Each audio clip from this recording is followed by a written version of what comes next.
everybody's the Cannon Cruisers. I'm JD. And introducing Randy. For the first time ever, apparently. Today we're here to talk about a movie called American Ninja from the year 1985. This movie was directed by Cannon Cruiser's favorite, Sam Firstenberg, who our audience may remember as directing Breakin 2, Electric Boogaloo, and Ninja 3, The Domination. Left out some movies there, didn't you, Randy? Yeah, he also did some other movies. Yeah, Revenge of the Ninja being one of them. Which is very relevant to our interests at the moment. Yes, because this is another ninja movie from Cannon. After their ninja trilogy, they tried a few different things, and one of them was to start their own original series starring Michael Dudikoff as Joe Armstrong in American Ninja. And this is the first movie in the series. Yeah, this starred, as he said, Michael Dudikoff. His love interest was... I somehow lost her name. Oh, yeah, Judy Aronson. I don't recognize that name. Mm-hmm. And his who became his best friend, Steve James, playing Corporal Jackson. Curtis Jackson, yeah. Tell the audience what the film's about, JD. What's the plot of this film? The film's about a new recruit to the army named Joe Armstrong, who turns out he might have a mysterious past that he does not remember. And he ends up getting tangled up in a plot by certain members of the military to ship weapons to rebel forces. Because I forgot where they're stationed. But they're stationed overseas. Like in South America. I think so. Yeah, it's hard to tell because they keep everything... Oh, they're stationed in the Philippines. Oh, yeah, the Philippines. I forgot. Which felt like a callback to the unconnected but very much spiritual precursor to this of... Enter the Ninja. Yes, this American Ninja was the first in its new series for Cannon, and it's unconnected to the original Ninja trilogy, but does feel like a spiritual successor to it. Yeah, it's almost like a fourth movie in the series, except this is its own series all unto itself. But before we go any further, we'll play you a clip from the trailer. He is the only soldier. Date of birth unknown. The only American. Who is he? Who is capable of defeating the secret Black Star Army.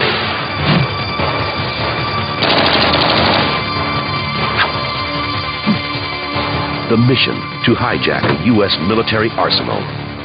Your destiny, my son, awaits you. And now that we have the trailer out of the way, let's go with our general impressions. You want to go first, Randy? Or I'll go first. I'll let you go. You're the host. You can go first today. Okay, I'll go first today. This was a fine action movie from Sam Firstenberg. He did, as I said, Revenge of the Ninja, which was my favorite of the three ninja movies, but I thought this one was better than that one. I think he improved everything he did from that movie. The direction's better, the action's better. I think most of the acting's better, except for the villains. I don't think the villains were that great in this one, but as a whole, I think he did a step up from that one. It's very much a cookie-cutter plot. Mm-hmm. It's, as you said, the villains weren't that strong because they're just fitting all these tropes that this movie is building on. This movie is similar to Enter the Ninja, which he didn't direct, but... No, he didn't do that one. But it's down to the actual house style that they're using, like how they filmed it. Mm-hmm. Budget-wise, it looks like it was made on for television, but I had no problem with any of these things. It's pacing was fine. It was a fun movie. The low budget showed, and there's just little things here and there that kind of niggle me. But overall, it's a fine action film. Mm. It's not the best thing ever made. It's not the worst. So, what would you say would be your highlights of this one?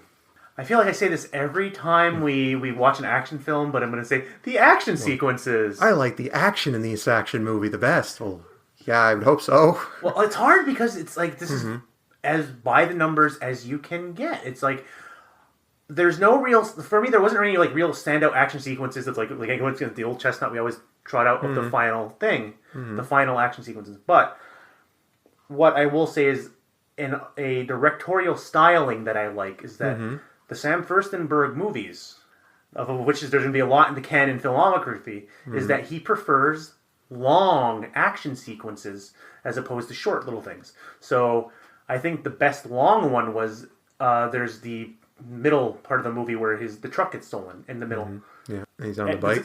Yeah, and he's on the bike. That whole entire little bike chase sequence with the bike, eventually the sidecar getting knocked off. Yeah. It was all very kind of cool, like very well done, like probably like the most elaborate part of the whole film, and it just came out very well. One of my highlights would be the same sort of thing.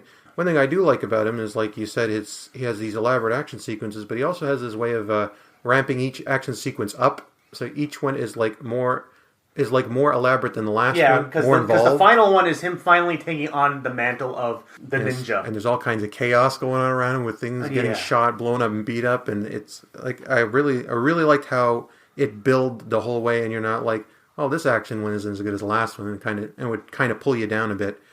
I said he definitely seems to have gotten better from his last one. Low light. Or do you want to? Or you still... Well, I already said my low light was I didn't enjoy any of the villains as much as it's like the last movie. My low light of the film is not Michael Dudikoff, but some of the villains had some wooden acting moments. I noticed. I'll get into that in a minute, but no, it's like my major issue, my low light of the film is that Michael Dudikoff was underserved. Like the character they gave him is overall just kind of bland. It's like because the most recent movie that I've seen him in that pops him instantly to memory is Radioactive Dreams, non-canon, big time. We love that movie. He really, really likes that movie, folks. Where you saw that Michael Dudikoff can be charming. Where in this movie here, he was just a cipher. He was mysterious loner number one. He barely talked. He barely emoted. You would say, oh, he's showing through action. But no, he's not really showing through action. Well, one thing about that I did like is, and I think this is actually kind of a credit to the director, is that he did start the movie that way, but as he goes and he tries to get involved with those around him, he starts to open up by the end, and you even learn his past by the end of the movie. Yeah, because he starts to talk more. But like I said, it felt they underserved Michael Dudikoff. Yeah. But I liked how they built up that. It's like if they had put Lucinda Dickey in the film, but didn't use any of the charm. They put Michael Dudikoff in the film, and they didn't use any of his charm. It was just this like very robotic, very like, okay, oh, this is action sequence number 2. Okay, I'm gonna react to what's going on.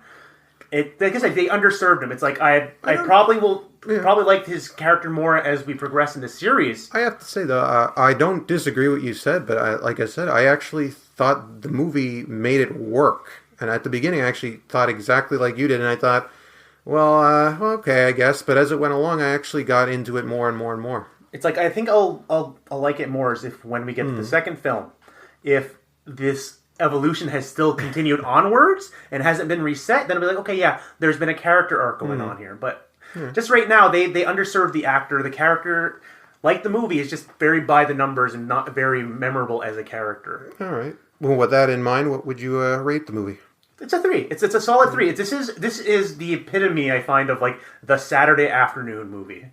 It's a matinee movie, you think? Yeah, this is something that you would see on like a Fox affiliate on TBS at about let's say like 1:30, 2 o'clock in the afternoon after they had finished playing like some other random action movie. But this is the one that you would go, no, I want to watch this one. Yeah. Because it's like it's not like big thrills. It's not like super action packed, but everything fun. Is well. Yeah, it's a fine and fun, well done movie.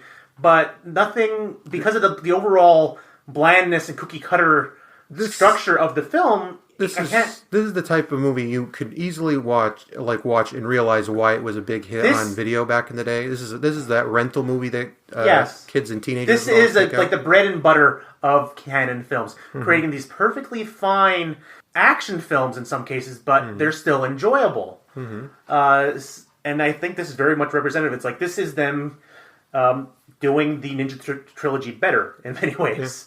This definitely feels like a step up. And what you just said has made me think about it a bit more because I haven't seen this movie since I was a kid myself, but I have never seen this movie prior to today. Yeah, and as I've been thinking about it and how much I enjoyed it, I would give this one a 5. It succeeded exactly what it wanted to be, and I'm pretty sure this is a movie I would come back to more. Here's an even deeper cut, JD. This is the type of movie, like not to give anything away where we live. This is where we would have seen it back when we would have the antennas, like over the air, Channel 8 out of Niagara Falls. This is what you would have seen on a Friday or Saturday afternoon, followed by Kung Fu the series. Yes, it's exactly. This is the type of movie. And like I said, it's a comfort food. I sat there and just enjoyed myself the whole time, and I was just thinking about the movie and enjoying myself, and it did exactly what it wanted to do, and I have to salute it because I think it did what the Ninja trilogy did, but better. But because it didn't try to do anything with the formula, because it did, it's like because of like the bad villain with the inconsistent accent. We believe he's Belgium, but sometimes he talks like he's from like his Spanish, but then he's also speaking with a German accent at some point, and then his French, and then it's like he served his role for what he was asking for, but he could have been better.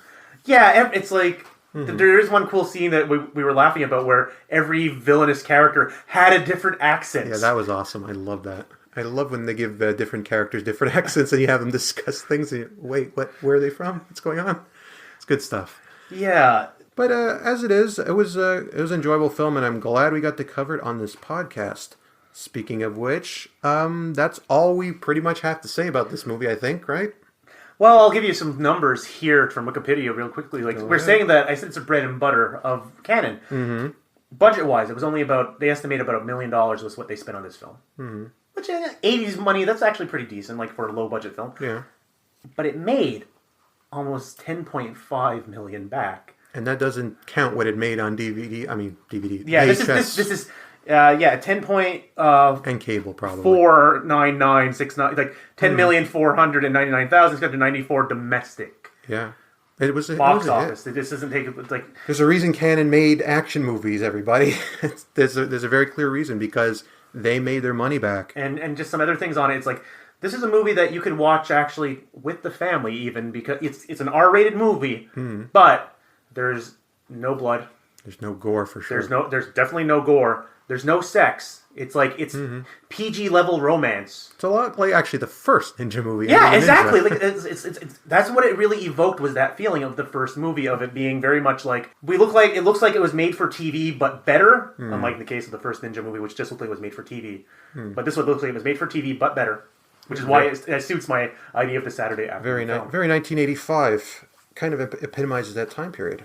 And like I said, it's like Sam Firstenberg is probably going to end up being one of the people we're going to be talking about a lot when we're talking about canon films, because he's done a lot of canon films. Michael Dudikoff is also going to be in a lot of these things we talk about, including the sequel, which I don't know. I don't think it's next season. It might be the season after, because I'm not sure if they expect it to be the hit it was when it came out. Yeah, because I think the next film from Sam Firstenberg, that's not going to be anytime soon, we'd be doing, I just want to confirm that this is a canon film. It is Avenging Force, which is also a Michael Dudikoff film. Yeah. But it's also was intended to be a sequel to the next film we plan on watching. Ooh, so you might want to stick around to see what we mean by that, everybody. And with that, we thank you for listening, and we'll see you next time. I'm JD. And I'm Randy, and keep on cruising that canon catalog. Ow! And we'll see you next time, everybody. Goodbye. The adventure. The confrontation. The code. I will honor the code, Father. The invasion. The final hour. The deadliest art of the Orient is now in the hands of an American warrior.